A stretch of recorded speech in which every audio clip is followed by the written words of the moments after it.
Bonjour à tous les amis, j'espère que vous allez bien. Petite vidéo, bon elle sort un peu en retard les gars, on va pas se mentir, mais je tenais quand même à la faire. C'est sur mon avis sur la liste de l'équipe de France. Je vais vous l'afficher là si vous voulez bien la voir. On va parler des absents, des mecs qui sont appelés, des mecs qui peuvent être appelés encore. On va parler de tout ça les gars, je pense qu'il y a pas mal de choses à dire. Ce sera sûrement une courte vidéo les gars, mais je tenais quand même à en parler. On va commencer petit par petit. Pour les gardiens, pas de Mike Maignan, sûrement à cause de sa blessure, on le sait tous. Voilà. Mike Maignan qui manquera malheureusement cette Coupe du Monde. Je pense que c'était le gardien numéro 2 de très loin. Après, on va pas se mentir que Loris, les gars, je sais pas si vous regardez quelques matchs de Tottenham, mais Loris en ce moment avec Tottenham, c'est très très fort sur sa ligne. C'est vraiment très chaud, il est bouillant, vraiment, il est très chaud. Donc voilà, c'est bien de le voir en forme. On verra ce que ça donnera à la Coupe du Monde. Pas de Mike Maignan, du coup, sûrement Areola en numéro 2 et Mandanda en numéro 3. Maintenant, parlons de l'absence de Alban Lafont. En fait, pour moi, c'est même pas le choix de Mandanda qui est remis en question. Je pense que Mandanda devrait être le troisième gardien. Par contre, le deuxième, ouais, bah pour moi, ça devrait être Lafont et pas Areola en fait. Mais bon, Areola connaît le groupe, sûrement ce qui a fait pencher la balance pour lui, plus d'expérience. Je vois pas comment tu peux pas sélectionner Lafont, qui est un des meilleurs gardiens français, top 3 des gardiens français à l'heure actuelle. En termes d'individualité, Lafont est beaucoup plus fort qu'Areola. Donc, ouais, non, je comprends pas trop ce choix d'Areola pour le coup. Espérons que Loris se blesse pas, surtout. Espérons vraiment que Loris se blesse pas. Et je pense que Mandanda, troisième gardien, il n'y a pas de scandale. Je pense que c'est juste le deuxième gardien, Areola, Lafont, où il peut y avoir des discussions. Parce que troisième gardien, je pense Mandanda est le meilleur choix. Il connaît le groupe, etc. Je pense que ça peut se comprendre. Surtout qu'il est pas mauvais avec Rennes en plus. Et bon, le troisième gardien ne joue jamais. Donc, voilà, ça joue forcément aussi. Tu vas plus privilégier un mec qui connaît le groupe et qui peut apporter au groupe plutôt qu'un mec qui va découvrir le groupe, tout simplement. Donc voilà pour les gardiens. Les défenseurs. Alors pour les citer, pour ceux qui ne les ont pas en tête, les gars, Lucas Hernandez, Théo Hernandez, Kipembe, Konaté, Koundé, Saliba, Pavard, Upamecano, Varane. Les deux grands absents sont bien évidemment Jonathan Klaus et Ferland Mendy. Deschamps devrait jouer à 4. Absence de Jonathan Klaus, j'avoue, je comprends pas trop pourquoi. C'est peut-être le seul piston de métier qu'on a. Je comprends pas. Je vous avoue que je comprends pas trop l'absence de Jonathan Klaus. Bah, du coup, c'est pour jouer à 4, mais bon. Du coup, je comprends pas l'absence de Ferland Mendy.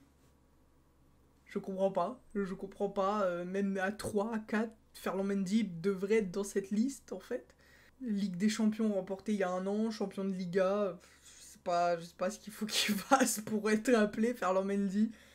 Peut-être sucer la queue à des champs. Non, vraiment, j'en sais rien, les gars. Non, Orvan, je comprends pas trop l'absence de Jonathan Klaus et Ferland Mendy. Pour le coup, la sélection de Konaté qui n'a pas joué de cette saison, je comprends pas. L'année dernière aussi, hein, il a pas joué énormément Konaté, il a beaucoup joué en Ligue des Champions, il a fait une très belle Ligue des Champions, mais il a pas fait une saison complète non plus. Je comprends pas trop sa sélection. Ou pas Mécano, pas Mécano, je sais pas trop quoi en penser. Bah, j'aurais préféré un Ferland Mendy avec tous les défenseurs centrales que t'as. T'as Lucas Hernandez, t'as Kipembe, t'as Koundé, t'as Saliba, t'as Varane, t'en as déjà 5.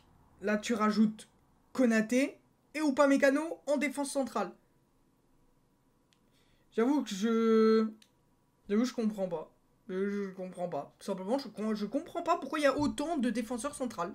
Je ne comprends pas, ou... Ouais, je sais pas. Je sais pas quoi dire. Pour moi, Jonathan Klaus et Ferland Mendy sont les plus gros absents. Ferland Mendy, selon moi, encore plus que Jonathan Klaus. Parce que si t'es dans un système à 4, je pense pas que... En fait, je pense qu'il se dit que les deux Hernandez peuvent jouer à gauche. Lucas peut aussi jouer à gauche, donc il dépannera à gauche. Et à droite, il se dit que bah, la doublure de Pavard sera Koundé, en fait, tout simplement. Je vois pas ce qu'il peut se dire d'autre pour ne pas prendre de Ferland Mendy et Jonathan Klaus. Après Jonathan Klaus, on sait que dans les grandes compétitions, ça c'est bancal quand même. En Ligue des Champions, c'est bancal. Ok, la Coupe du Monde, c'est pas le niveau Ligue des Champions, hein, très loin de là. La Ligue des Champions, c'est clairement au-dessus de la Coupe du Monde. Mais je sais pas ce qui a pu pencher. Après, peut-être qu'il va le sélectionner dimanche. Il a fait une interview un peu chelou. J'ai pas compris son interview. Ça va plus mettre la pression autre chose qu'aux joueurs, je pense. Peut-être il parlait de Ben Yedder aussi. Donc, je sais pas. Mais en tout cas, l'absence de Ferland Mendy, j'avoue, je la comprends pas. La sélection de Konaté, je la comprends encore moins. Pour les milieux, le milieu de zombies qu'on a tout simplement, Kamavinga, Fofana, Guendouzi, Rabiot, Tchouaméni, Verretou. Aucun mec là-dedans n'a des qualités techniques. C'est un fait, c'est indéniable. Aucun mec là-dedans n'a de qualité technique pour apporter une passe qui casse les lignes, une frappe de loin. Le seul qui peut peut-être faire ça, c'est Rabiot. Peut-être le seul. Et encore, moi je suis pas fan de Rabiot, les gars, c'est pas un mec que j'aime particulièrement. La sélection de Verretou, j'avoue, un mystère encore. Un mystère. Vraiment un mystère. Je ne comprends pas la convocation de Verretou. Verretou sélectionné, mais pas Ferland Mendy en défense. Là, milieu. Bon, après, c'est deux postes différents, j'avoue, je suis un peu con. Mais c'est pour faire le lien, en fait, entre les absences que je ne capte pas. Ndombele qui aurait pu être rappelé clairement à la place de Verretou. Je ne vois pas ce qu'il y a Ndombele actuellement à Naples qui fait la meilleure saison. Naples qui fait la meilleure saison d'Europe, je pense. Il est un élément de Naples. Il est titulaire à certains matchs. Il est dans la rotation. Il rentre à tous les matchs. Il est performant souvent dans les matchs. Que voulez-vous? Je ne vois pas ce qu'un Ndombele a de moins qu'un Verretou, en fait. Surtout qu'il te manque un milieu technique, ce que peut t'apporter Ndombele, mais pas Verretou. Et t'as aucun mec qui a le profil de Ndombele dans ces milieux-là. Kamavinga, pourquoi pas, mais il est trop jeune. Je pense que ça va être Fofana, Tchouaméni d'aligner. J'avoue, les gars, c'est bancal, hein. Et en fait, pour moi, pour aligner deux milieux un peu relayeurs comme ça, il aurait fallu une titularisation de Nabil Fekir ou alors Nkunku, même si pour moi Nabil Fekir aurait été le mec parfait pour faire la liaison entre le milieu et l'attaque, parce qu'en fait, t'as aucun mec qui peut faire la liaison entre le milieu et l'attaque, en fait. C'est un fait. Après, peut-être que je me trompe, et dans ce cas-là, on verra dans les matchs, et my bad. Peut-être un Griezmann en forme qui peut jouer ce rôle de 10. Ça peut se faire aussi, ça peut clairement se faire. Un peu un 8/10 qui prendrait du coup le rôle de Nabil Fekir que moi je voulais de base. Pour moi, Nabil Fekir est plus performant que Griezmann. Voilà, c'est un fait pour l'instant, ce début de saison. Même si Griezmann commence à bien revenir, et vous connaissez sûrement l'amour que j'ai pour Griezmann. C'est un joueur à son top niveau que j'aime énormément. C'est plus compliqué ces derniers temps. Mais ouais, non, clairement, pour revenir sur l'absence de Ndombele dans cette liste, je capte pas. Tout simplement, je comprends pas. Mais bon. Bref, la sélection de Guendouzi qui fait un peu débat, non? Je sais pas, sur Twitter j'ai vu des gens passer. Pour moi, il n'y a pas de scandale à ce que Guendouzi soit sélectionné, honnêtement. Kamavinga non plus, Fofana non plus, Rabiot, bon, voilà, c'est pas un mec que je porte dans mon cœur. Mais on savait que Deschamps allait le prendre.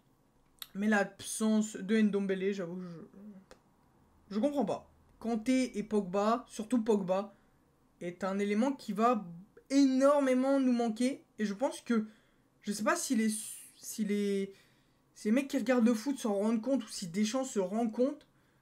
Je pense qu'il doit se rendre compte quand même. Mais du coup, pourquoi ne pas sélectionner Ndombele qui a pas le profil. Le seul qui a le profil type de Pogba, c'est Corentin Tolisso, mais malheureusement il est pas apte à jouer, il est trop bancal sur ses blessures, tu peux pas compter sur un mec comme ça en fait. Mais c'est le seul qui aurait pu prendre la place d'un Pogba s'il ne s'était pas blessé dans ce début de saison. Et ça j'en suis sûr à 100%.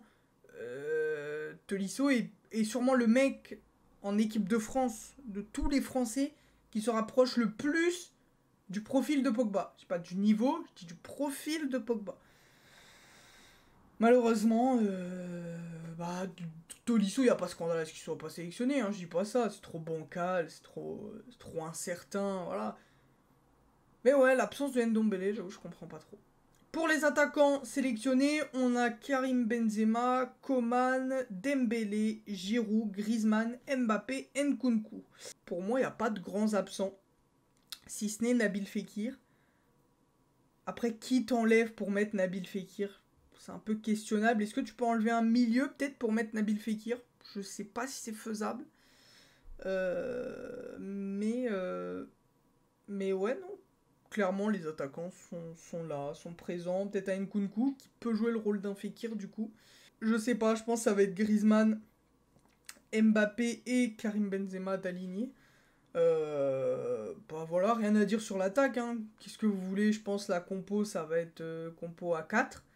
Avec Théo, Kipembe, Varane et Pavard. Pour moi, ce sera Pavard sélectionné. Pavard ou Koundé, mais je pencherai plus sur Pavard.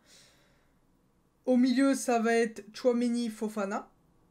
Moi, j'aimerais bien voir un 4-2-3-1 personnellement. Avec à gauche,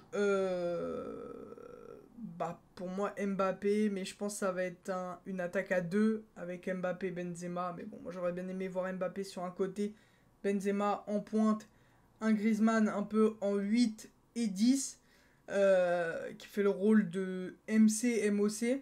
Et à droite, clairement, Ousmane Dembélé, je pense, hein. Ou Coman, peut-être plus Ousmane. Je sais pas trop ce qu'il va décider d'aligner, on verra bien. Mais voilà les gars, je tenais à donner mon avis, n'hésitez pas à me dire dans les commentaires ce que vous pensez de cette liste. Personnellement, un petit 7 sur 10 la liste. 6-7 sur 10 la liste. Je pense qu'il y avait des meilleurs choix à faire à certains postes. Un peu bancal la liste, mais bon. C'est comme ça, c'est pas moi qui fais la sélection malheureusement, je sais pas si ça serait pire ou pas, mais voilà. Prenez tous soin de vous les gars, merci à tous d'avoir regardé cette vidéo. On se donne rendez-vous bientôt pour une prochaine vidéo. Portez-vous bien, prenez soin de vous, bye tout le monde.